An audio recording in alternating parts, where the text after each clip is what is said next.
Dr. Michael Hinnenkamp graduated from Creighton University in 2015, and he has served as a pharmacy manager at King Soopers for the last 9 years, following several other roles within the organization. He's the Residency Site Coordinator for the PGY1 community-based residency with King Soopers and CU. As an active member of the Colorado Pharmacists Society's legislative committee for several years, Michael is deeply committed to pharmacy practice advancement.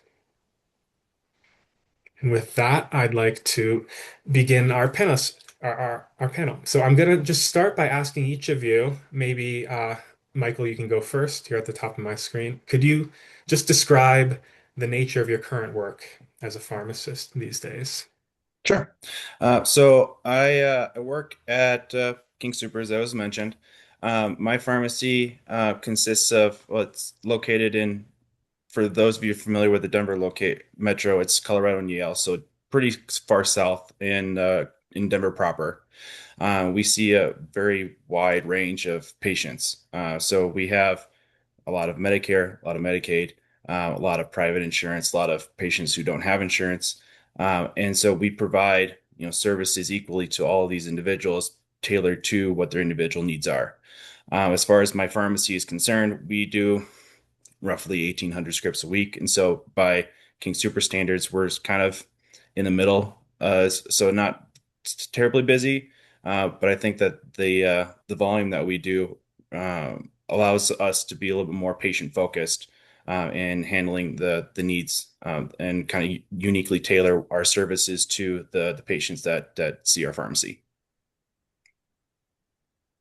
Yeah. And Agatha. So, my name is Agatha Nwagwu, Doctor of Pharmacy, and I'm delighted to be here as a panelist.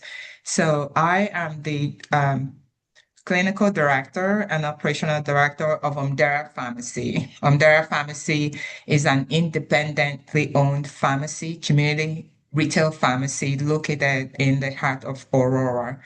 And our pharmacy is open to the general public.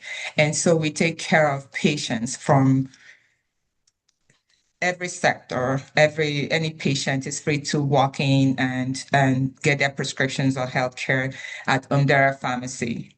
Most of our patient clientele actually are home-based patients, patients that have difficulty with mobility or transportation or having difficulty with access to care. And so we cater to all of those patients.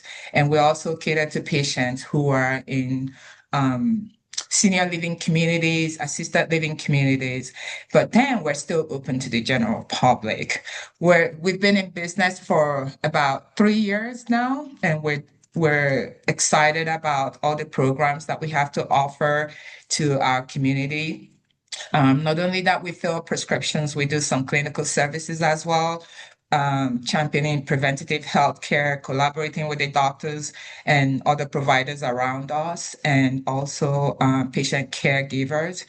And we do some compounding in our facility and a whole wide range of other things like medical equipment. And so whatever the patients need in their health journey, we provide that at Omdera Pharmacy. So, and on a daily basis, I typically would combine my professional duty as a pharmacist and also operational duty. So, typical day, we will have to prepare prescriptions and make sure that patients get the right medication that they need. And if there are any issues or things that we need to verify, we communicate with their doctors and collaborate with them and make sure that the patient gets the right medication at the right dose and at the right time. Great. And so could each of you also spend some time describing one day in the life moment that captures the unique complexity of your practice environment? Sure. So my example, we have a patient that comes to our pharmacy. It's just brand new diagnosed type 2 diabetic, being prescribed both the glucometer as well as their A1C is 10 plus, so they need to be put on some insulin right away too. And so they're coming to our pharmacy, understandably nervous, potentially a little afraid of what they've been diagnosed with and trying to come to terms with that diagnosis. And we have to go ahead and provide them the counseling that they need. And so for to go ahead and counsel somebody on both the glucometer and insulin for someone who's just kind of starting from scratch takes a lot of time. And so it both to go ahead and make relay the necessary information, but also in a format that they will understand it. Oftentimes we have to go ahead and repeat a lot of the steps in order for them to really understand what we're trying to share for them. Meanwhile, everything else in the pharmacy continues to go on. And so I still have a lot of other tasks when it comes to dispensing medications. We'll have patients coming in for vaccines. We'll have patients coming in for questions, calling the phone, asking if to speak to the pharmacist. And so the challenge on a day-to-day basis from my practice perspective is where you go ahead and find the time to take care of all your patients' needs. And where you can go ahead and not cut corners, but where you can go ahead and try to simplify what the information that you're giving out to meet what the patient needs as far as what their current understanding is of both their question and the new medication, new disease state that we have to educate them on. While not impairing the ability to provide that understanding and still completing all the additional tasks that never really end until the day is done. Hmm. Yeah, and maybe if I could ask a follow-up before we move to you, Agatha. You mentioned in your first response that given the prescription volume at your site, it being sort of in the middle of the King Soopers range, that gives you some more time to tailor your services to patients. So is this sort of what you're getting at, that you're able to spend some time to think through how I can simplify, make information more efficient to both, ensure patient comprehension, but also keep time for the other activities that you need to do as a pharmacist? What are some of those ways you're able to tailor your services to patients? Sure.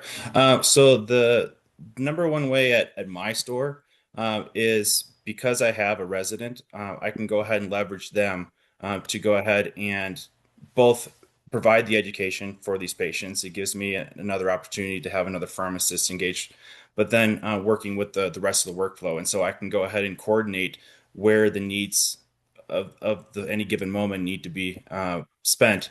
And so, whether it's myself personally taking over the care, or most often I try to get my residents involved in providing that education to the patients, that Mhm. frees up a lot of the other tasks to be completed at the same time. Mhm. When that Because my resident's not there every day, so when they're not, it's going to be empowering my technicians to feel that they can go ahead and act within their scope of practice, to go ahead and operate independently. They'll still have the necessary pharmacist oversight, but that they don't need to consistently come up to me to ask for permission to do stuff that is within their scope to do. And so a lot of it is education, both on the patient side and on my employee side.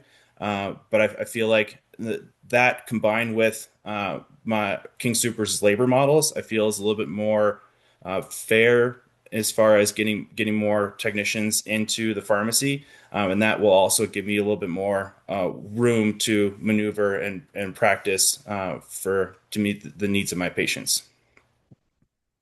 Great, thank you. And turning to you, Agatha, could you describe a representative day in the life moment that captures the complexity of your pharmacy environment? Sure, I can. I'm so glad that you said you used the word complexity because in the pharmacy world, pharmacy practice, every day is a challenging day. In a good way, because we're always multitasking and things come up and you have to get with with the pace that is being presented at you. And so a day that captures the complexity of my practice, I'll just mention one single day. So I had this day actually just recently, last week. Um, and in the mornings or when we come in, you see prescriptions are all sent into you either electronically or the doctors are calling it in. But generally these days, most scripts are coming in electronically, right? So I had a patient that was discharged from the hospital. So you have a whole list of medications that came in. And thankfully, that patient, that's a regular patient, that patient has already had their dose in the hospital, but they needed their evening dose. So it made sense that we have to like make sure that the prescriptions are ready for them to have their evening dose.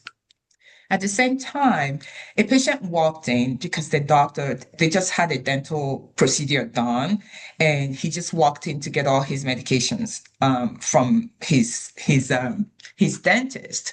And so his anesthesia was wearing off. So this patient is pacing back and forth in the pharmacy.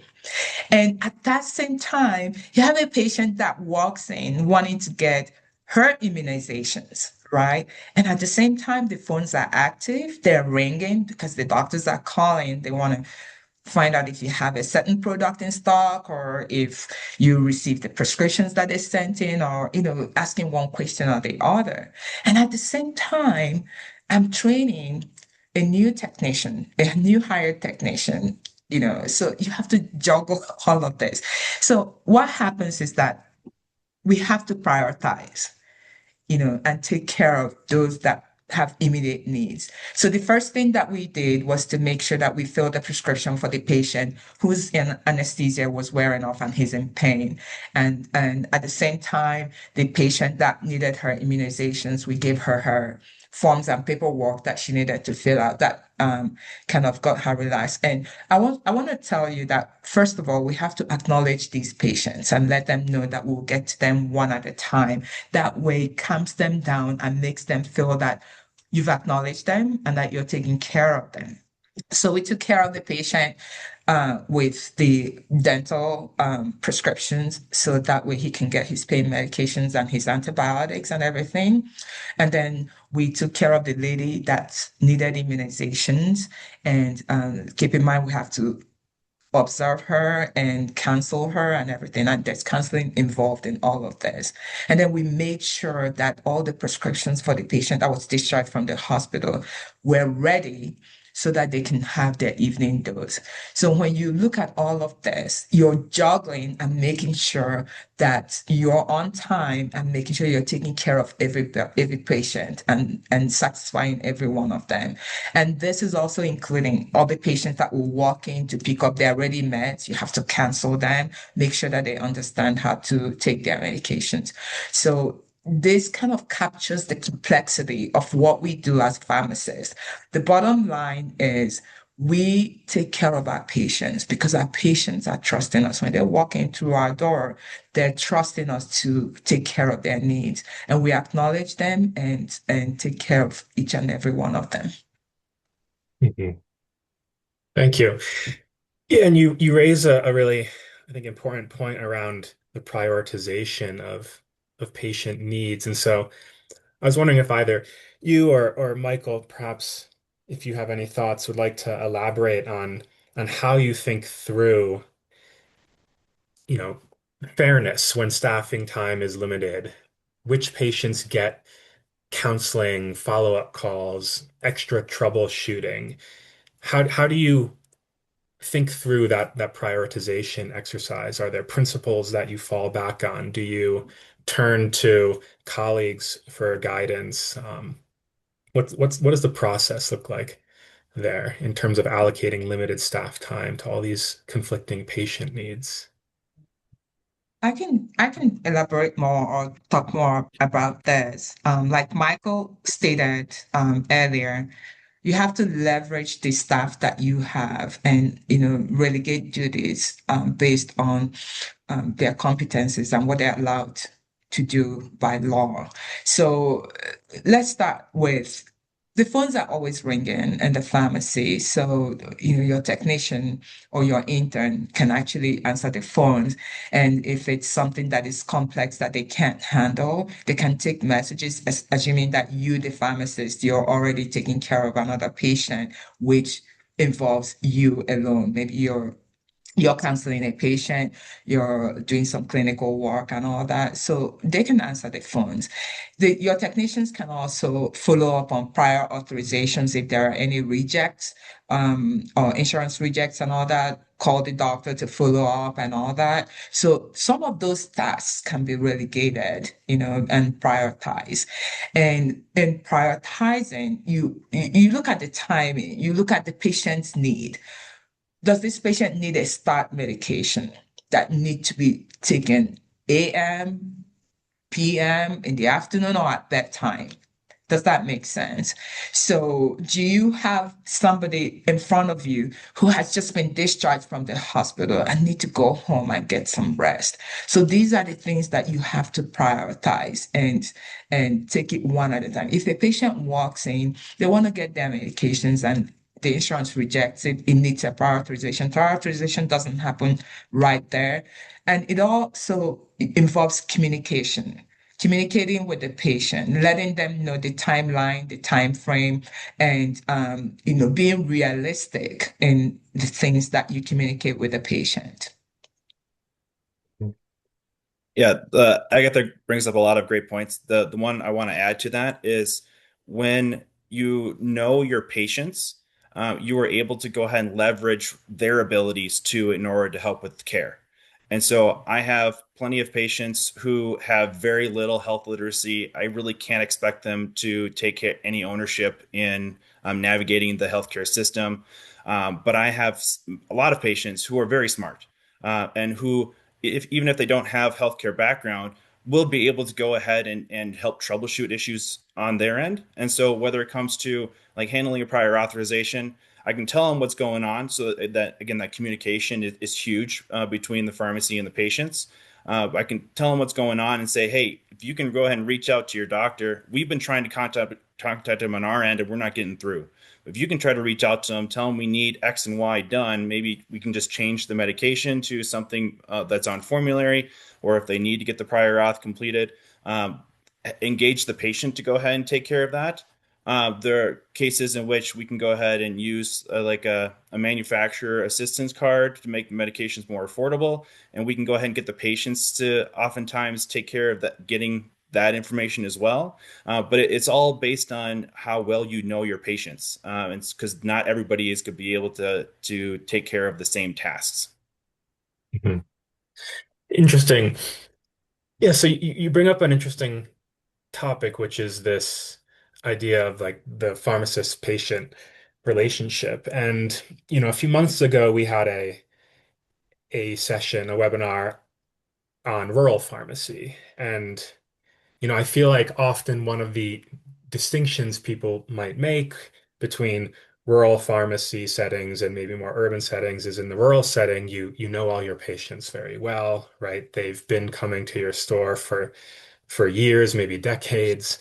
Um, Perhaps in the urban setting, this is less true, but I'm interested in both of your reflections on this. To what extent are you able to form relationships with patients? To what extent do you have patients who are recurring, uh, visitors at the pharmacy, such that you can build these relationships and find these ways to empower the patients over time? Is Sure. that a central part of your experience or not so much?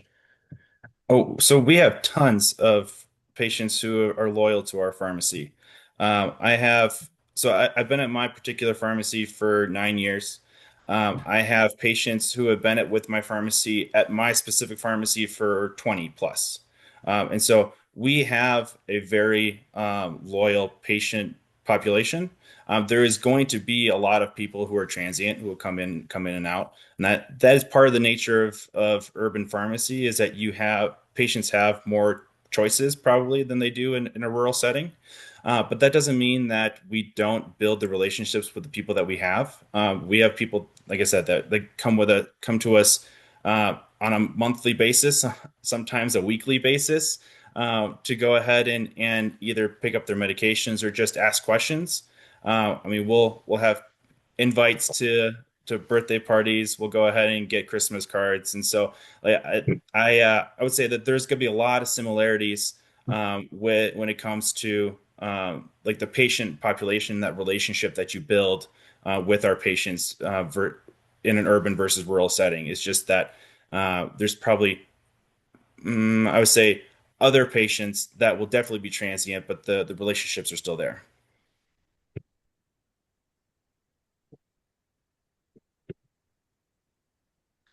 And um, you can pass if you'd like, Agatha, but No, in I'm your setting, it's the reason I'm interested in your thoughts as well is Mhm, because of the relationships you're building in like the mhm, home-based healthcare setting and these mhm. assisted senior living communities. I would imagine there's a lot of important relationships you've developed with patients. Yes.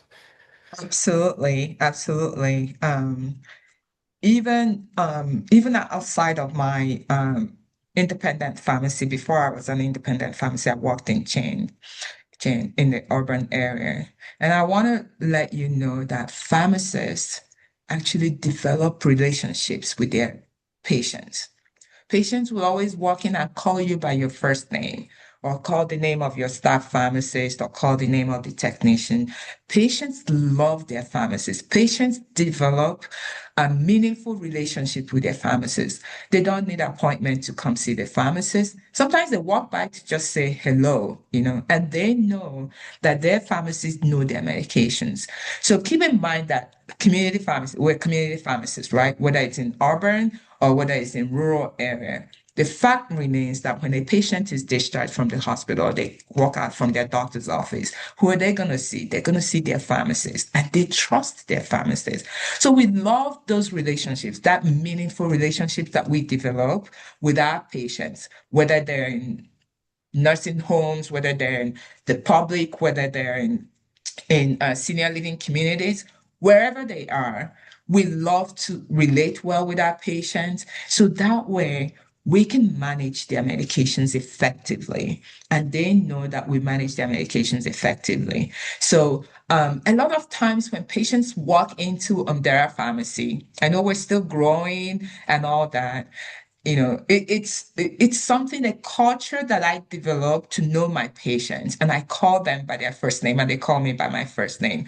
People like that relationship. When they walk in, they know that you know them, and that means you're anticipating their needs. You know when they're coming in, and if there's any issues, you communicate that with them and communicate that with their doctor. You have that relationship with your patient. So this is a culture that not only develops in the rural pharmacy setting, it also develops in the urban pharmacy setting. Mhm. Thank you for that. Yeah, that's really important to hear, I think, because I think sometimes that distinction between urban and rural is perhaps, you know, overblown in a way, right? That you can still have these very meaningful relationships in this more, Totally. quote, transient Yeah, setting. Yeah. right, totally. But keep in mind, that's why it's called community pharmacy. You Hmm. are Hmm. there for the community, right? Hmm. They don't need Hmm. an appointment to walk up to you. So Hmm. that relationship is going to be there. And I want to say something. You wear your name tag, right? When you're in the pharmacy. So even if it's someone that is new, that's never been to your pharmacy, they're looking at you. They're like, hello, Agatha. What do you Yeah. think about this medicine? And as a pharmacist, you're excited to talk about that medicine. You're excited to educate the patient about the medicine. You develop that friendship with the patient. And guess what? They're gonna come back. Mhm. So shifting gears a little bit, but I hope we can keep this patient-centered focus throughout.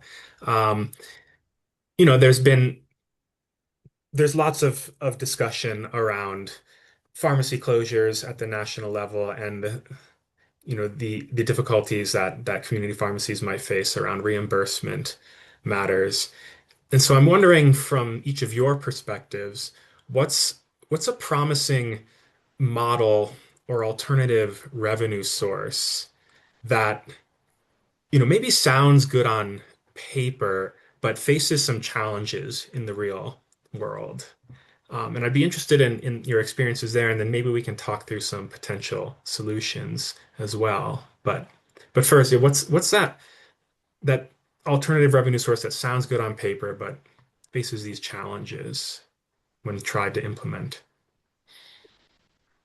So I would first say that if you want to think back like, I don't know, 10, 15, 20 years ago, pharmacy was saying the same thing about vaccines, how it was a good idea, but that people were having a lot of trouble implementing that initially. We would only get like certain vaccines would be covered, others we couldn't even bother, couldn't even get in.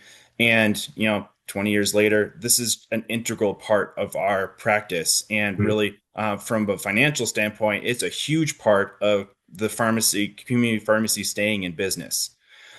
So I would say that any service that we're going to be starting is going to struggle initially, both because we're branching out into something that community pharmacy historically is not used to doing, as well as we're seeing payer issues that they're not always willing to go ahead and reimburse us for our fair value, and as well as when we're trying to get into these additional services, a lot of it is going to involve medical billing, which pharmacy just hasn't been equipped to do.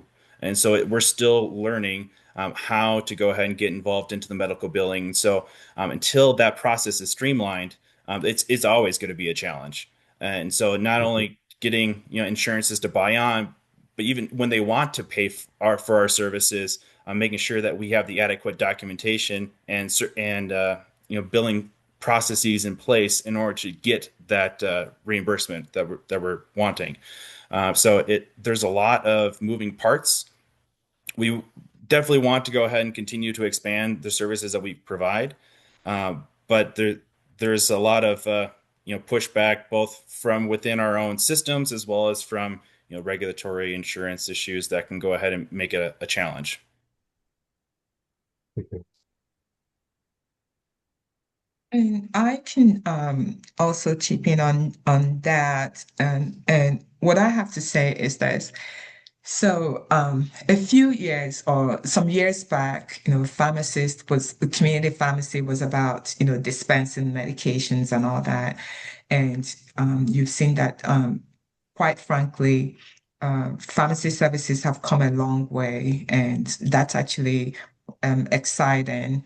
And and especially in the state of Colorado now, pharmacists have sort of limited provider status, right?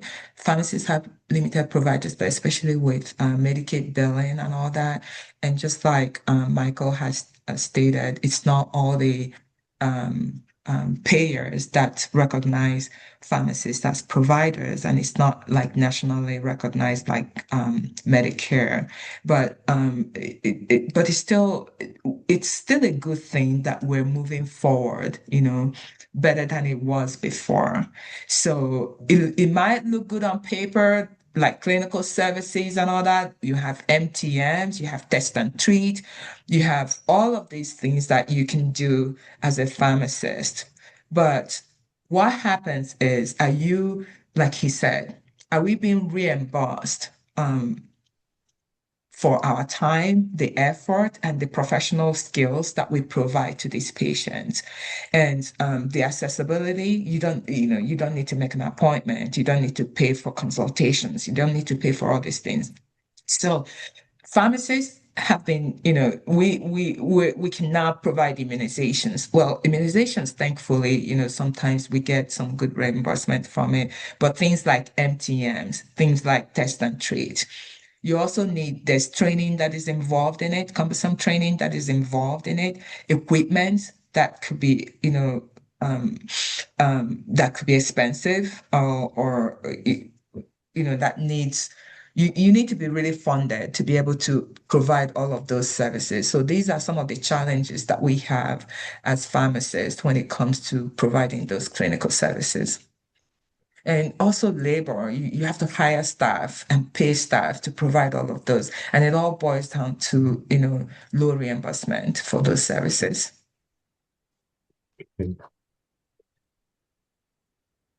So how can we, people who are training to enter the pharmacy profession or existing pharmacists, what steps could people take to help advance, expanded provider status recognition or uh, expanded billing capacity? Is this primarily a like legislative advocacy issue, or are there other elements to it, like developing more relationships with other clinicians who have prescriber status and, convincing them of the value that you all bring that can complement the value they bring? What are the steps that are being taken or that people can take to help advance this? So Uh, I would, Go ahead. oh, go ahead, Michael. Go ahead. Uh, yeah, I've been going first every time. You go first this time, Agatha. Hey, well, so first off, I'll still say that I'm really, really happy for the next generation of pharmacists because pharmacy is really evolving, much better. It keeps evolving and evolving, and we're getting there, right? We're getting there.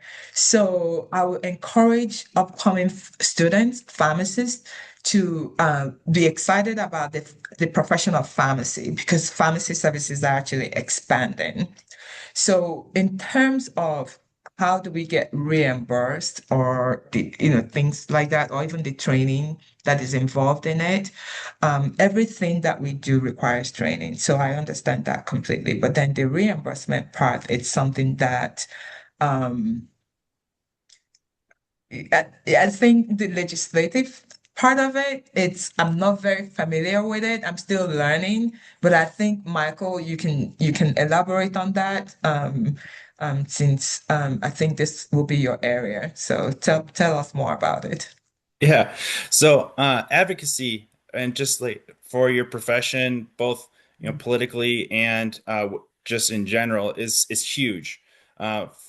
I mean, as we've mentioned, pharmacy has come a long way in the last couple decades, and so we're every time that we changed some aspect of profession, whether it's we weren't allowed to counsel way back when, and so making that change with the addition of vaccines, and now with wanting us to go ahead and expand into additional services, every change has been met with some kind of roadblocks, and so pharmacy as a whole is historically pretty under powered when it comes politically versus other areas of the healthcare field, other areas of businesses that may not have pharmacy in their best interests, and so anybody who has the ability, the time, the talent to go ahead and advocate for yourself, for your profession, should definitely seize the opportunity to do so. And so I can speak that for the Colorado Pharmacist Society, because that's where my experience lies through. They do a fantastic job of representing pharmacists within the state of Colorado, trying to go ahead and advocate not only for promoting our services, but also for having those relationships with the different legislators to get them to understand just what it is that we do and how even certain bills that weren't intended to go ahead and affect pharmacy would have some unintended consequence. And so CPS has been great at using their lobbyists to identify areas where pharmacy can have an impact and then engage with the associated legislature in order to have their input heard and then edits made into the corresponding legislation. Where I think we could see some improvement would be on the federal level. I don't have as much familiarity with APHA's practices, but I know that they are generally the number one legislative body that's helping us on a federal level. but they could always use more support. So I always want to say for anybody who's listening, if you can go ahead and support, if you're in Colorado, support CPS, federally support APHA, and they will continue to do the work that is needed in order to advance our profession. I see. I don't normally turn to the question and answer so early, but I do see a comment in there from Emily Zadvorny at the Colorado Farm Society. She's just making sure we're aware that there is currently a bill introduced in the Colorado legislature to help get pharmacists paid. It's HB 1336.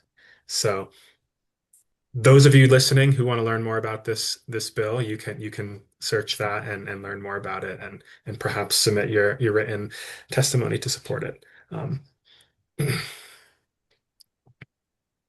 Yeah, so there's a lot of pieces in that bill. I won't go into the specifics here, but there's a lot of pieces in that bill that will have significant impact on multiple areas within pharmacy practice. And so I definitely encourage you to get involved. Legislators are always looking for more people to talk to get more opinions from. And so it may seem a little scary or intimidating to go ahead and talk to them, but they are definitely willing to hear you out. And from my experience, they're willing to go ahead and take your word and take your knowledge at face value. Mhm. So we're talking a little bit about these alternative revenue models, and I don't want to only talk about challenges or difficulties. So here's a hypothetical I can pose for both of you. But if you had discretionary funding for one pilot project that you could implement in your pharmacy, what would you want to build? How would you try to use that money? So I will definitely want to come up or start a mini clinic where we can fully educate patients and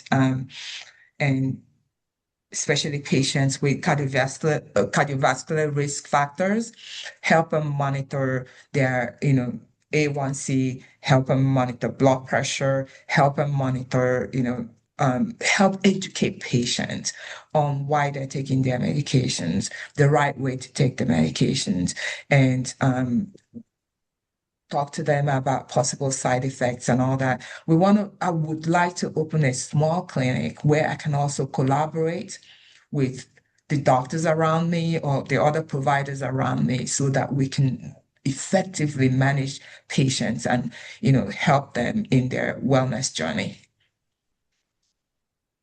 I'd be something similar. I would love to see the ability for offices to collaborate with like community pharmacies, and so where we could go ahead and manage patients from a community pharmacy. And so when you have so many different stores around, we can go ahead and work with and leverage our the sheer number of people that we have to work with various offices in in the area and to help facilitate better overall healthcare for those patients because we are trained in school to do so much more than what we're currently doing. And so this would be a huge opportunity for if I had the ability to choose whatever I wanted Mhm. for not only for pharmacy profession to advance significantly, but for better overall patient outcomes. If you can go ahead and see your pharmacist for your care on a regular basis rather than having to only see your doc once a year or maybe twice a year because they're so full of patients that they don't have time to see anybody else. Mhm. Yeah, so to build on this question a little bit, since you both highlighted, I think, a similar topic, what is your relationship like typically with local clinics or physician offices, hospitals? Do you have the types of relationships you would like? Are they collaborative relationships? Is it quite fragmented? What does that relationship look like, and how could how do you think those relationships could be improved to help streamline care for patients and perhaps, improve reimbursement for pharmacists? So I would say that from my practice, it's relatively fragmented. One of the challenges in urban setting is that you have a lot of different providers from different systems, different companies that are, and so it's difficult to go ahead and share data. And I know that there's been some advancement in like EMR sharing between different organizations, but it hasn't really developed so that pharmacy is able, at least within my organization, that we're able to go ahead and have that extra communication. It's still, we typically communicate via faxes or via phones. And so it's much more difficult in order to have that needed communication. And so I would say that having a shared EMR would be especially helpful in as a first step in increasing the quality of care that we provide for our patients. Thank you. So I would, for Omdera Pharmacy, an independent pharmacy, the great thing about us is that we're located in medical practice area. So where our location is actually right, situated by the hospital, other doctors' offices and all that. So, and that was really the intention when we positioned our pharmacy here, to enable us collaborate with all of these doctors in managing patients and getting patients to, getting positive outcomes or desirable outcomes. That was the dream, and that was the hope and the motivation why we positioned our pharmacy here. The relationship with these other providers, it's trickling in, right? It's trickling in. It's not like I would have expected, but it's a gradual process. Some of them are getting to know that we're here. Some of them are getting to like seek resources from us or ask about the services that we provide. So it's a gradual process, and I'm looking forward to better relationship with all the doctors around me. But I would like the doctors to know that we're here. We're here to take care of their patients. We're here if they need us and when they need us, so that way we can help them manage these patients and get the patients to their care goals. So I'm hoping that I'm hoping to see improvement in the relationship with the doctors around me. And so correct me if I'm wrong here, but some of these alternative revenue models, like beyond dispensing prescriptions, require collaborative practice agreements. Is that correct? And so this is where establishing these relationships with other, um, clinicians is quite important. Uh, am I correct in that understanding?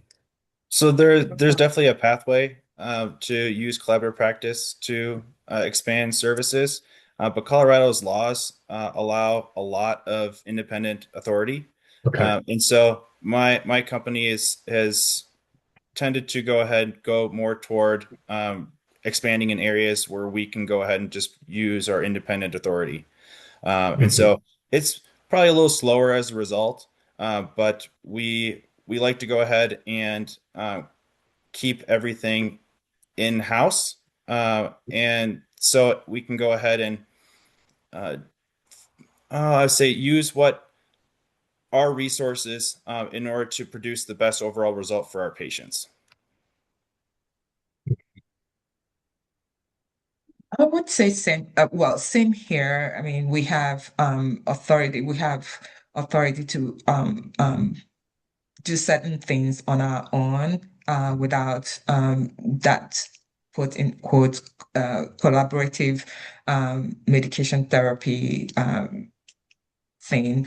But then it's still a good thing if we can have that kind of collaborative practice with the doctors so that we can expand care to every patient and not be limited to the things that we can do. And that collaborative practice will enable us to share electronic health records with the doctors and have the ability to make some changes that will benefit the patient and free up time. Free time or free of time for the doctors. So there's always opportunity to have that collaborative practice with the doctors. But if we can have independent authority overall, that will be a great thing. So that patients will have access to the care that they need without any inhibitions or limitations. Mhm. So I want to turn to uh, the attendee question and answer here soon. But please, those of you who are watching, feel free to send in some more questions because there's not so many at the moment. I'm going to ask another of my own questions here first.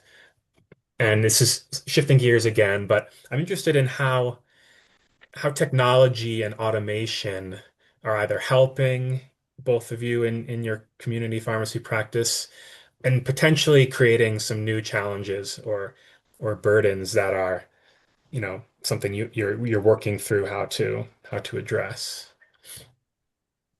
Sure. So it is kind of a mixed bag. So we've implemented a couple of things. So a while ago uh, we started contracting with the third party in order to handle our prior authorizations. So they get handled electronically oftentimes now. So it's eased the burden on us being able to not have to really track those things because our third party team will take care of that. The problem that we run into is that this third party also will go ahead and contract with like manufacturers, so that they, instead of taking care of the prior auth, they refer the provider to a manufacturer. And so, I mean, in the end run, if the patient can get something less expensive, it's going to be in the patient's best interest. But there is that, you know, an issue from the business side of things as to our contracted third party is not necessarily helping with our workflow. We also do central fill, which has been a significant ease on our workflow demand by having some robotics involved in taking care of filling a number of our prescriptions, as well as we've introduced some robotics into the pharmacies themselves. The problem that we run into is that every once in a while the systems go down, and it can be difficult to respond when the technology is not working, or when there's a sudden error that comes in. It can take a while for that to be fixed. And because we've adapted to relying on these new technologies, we can't quickly adapt to not having them. And so it creates a lot of extra burden on the pharmacy teams when the technology is not working like it's supposed to. Mhm. So from my end, or from my perspective, I welcome technology. Technology has actually helped pharmacy practice in so many ways. Let's start with um, information, right? So in the pharmacy, back in the day, back in the day when prescriptions are ready, you always have to pick up the phone, call patients, your prescription's ready and all that, right? To let them know their prescription's ready. But recently, these days, you have technology has helped it to make it easier. When people's prescriptions are ready, they get a text message that their prescription is ready. It's automated, right? That alone helps adherence. That alone helps to notify patients that, that prescriptions are ready, or even when there's an issue like third-party rejects and all that, technology notifies the patient there's a delay in your prescription, right? So communication is key to the success of the work that we do in getting people healthy and well.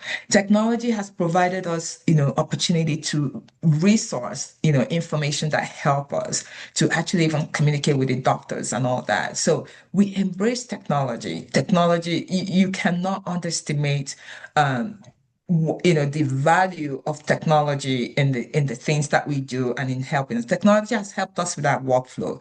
Technology has helped us, like when we're doing drug utilization reviews. These technologies will alert us if there's any drug interactions and all that. It's not manually done. So technology is awesome. Technology is valuable in our practice. However, we can't always rely on technology alone because when it fails, it's Mhm. it's it messes up everything. I remember when I worked in the chain with like all the robotics and all that, it makes things faster, it makes workflow faster. You grab the medications, it counts your medications, you don't have to count manually, and it counts it precisely, right? But when those machines break down, it breaks down the whole workflow, and it slows everything down. It makes, so we really can't rely on technology completely in our work, but then we welcome technology. It helps us a whole lot with Mhm. our workflow. It makes things easier. It makes things faster. It makes communication easier, and it makes our patient care very effective. So to build on this, there is a question from the audience on technology. Specifically, are you using or implementing AI tools in your practice? I have not started using AI in my practice. I'm looking, that's before I implement anything in my practice, I have to study it. I have to make sure that it's applicable and it's something that will be of value and all that. So Mhm. I have not started using any form of AI in my practice at the moment. So the answer is no. Mhm. Uh, so my use has been limited. There is I don't want to plug anything, but there's like a medical based AI platform that I will use in order to plug in questions in order to help me, quickly summarize what's going on with a particular disease state or a drug interaction where the literature that's available is a little mixed. And so I'll use that resource in order to help clear up the question. Saves me a lot of time doing the research. But outside of that, we haven't had the opportunity to really delve into what AI could do for my pharmacy. Mhm. Another question here from the audience was, what role do you see student pharmacists playing in the transformation of the pharmacy practice that you've both been describing? Well, first, I would love to see students getting involved in advocacy. That's always an unmet need. If we can go ahead and get the schools to go ahead and leverage well, the students to leverage themselves to go ahead and make their case with our general public, with the political machine, that can have a lot of power in getting things changed. From my practice perspective, we want our interns doing as much as they can. It's both adds to their education as well as it will ease up the burden on the rest of the pharmacy. And so there will be some, you know, things that they are legally not able to do. But as much as we can give them the authority to take care of these visits, we would love for them to be involved. Mhm. So in my practice setting, so the students, I love having students. I like to precept students. I see students as learners, and they when they want to improve their skills, on-hand skills, and how to be the best pharmacist they can. And when I have students in my practice setting, it's about letting them know that as pharmacists, the patient is at the core and at the center of our practice. So I see students as learners. They're learning how to engage with patients. They're learning how to do disease state management.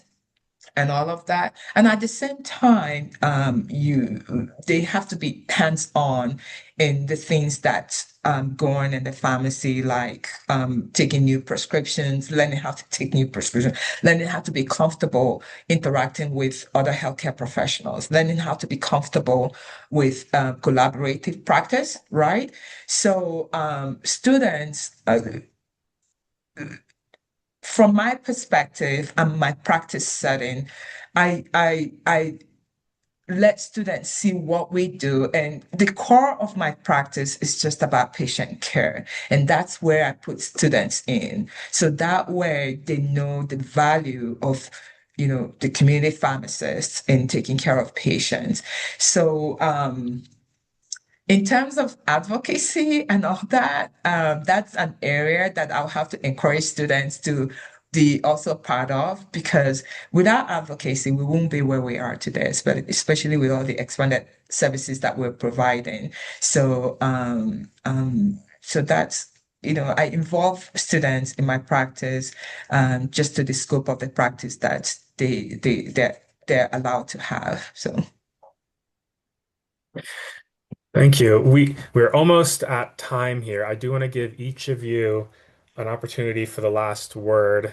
One sentence, perhaps, on anything you'd like the public to know about the value pharmacists provide in communities in the urban setting that you haven't had a chance to mention today.